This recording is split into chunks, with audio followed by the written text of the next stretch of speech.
गेहूं के export ban पर दुनिया की आलोचना झेल रहे भारत ने साफ किया कि फिलहाल गेहूं के निर्यात पर लगा प्रतिबंध नहीं हटाया जाएगा, क्योंकि ये फैसला देश हित में लिया गया है। दावोस में वर्ल्ड इकोनॉमिक फोरम में हिस्सा लेने गए वाणिज्य और उद्योग मंत्री पीयूष गोयल ने बुधवार को रॉयटर्स से एक इंटरव्यू में कहा कि दुनिया में अभी अस्थिरता का दौर है। ऐसे में अगर हम एक्सपोर्ट बैन हटा देंगे तो इसका फायदा जमाखोरों और कालाबाजारी करने वालों को होगा।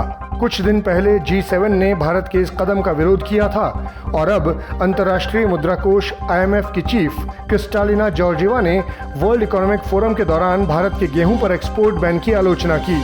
अपने इंटरव्यू और कई ट्वीट में पीयूष गोयल ने भारत के इस कदम के बारे में कहा, सबको ये बात समझनी होगी कि गेहूं के ग्लोबल एक्सपोर्ट में भारत कभी भी बड़े देशों में नहीं रहा और जरूरतमंद देशों को तो हम अब भी एक्सपोर्ट कर ही रहे हैं। भारत ने पिछले करीब 2 साल से ही गेहूं का एक्सपोर्ट शुरू किया।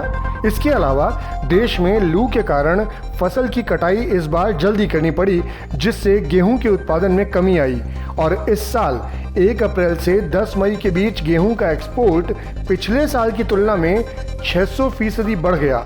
अगर ये इसी स्पीड से बढ़ता तो हमारे देश की जनता को खाद्य संकट हो सकता था। इन सब कारणों से सरकार ने खाद्य सुरक्षा के लिए गेहूं के निर्यात पर प्रतिबंध लगाया।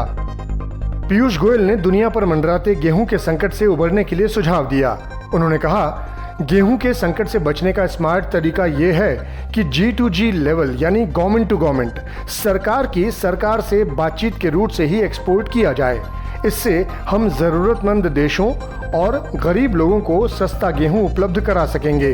भारत ने अपनी बात समझाने के लिए विश्व व्यापार संगठन WTO और अंतर्राष्ट्रीय मुद्रा कोष IMF से भी संपर्क किया है।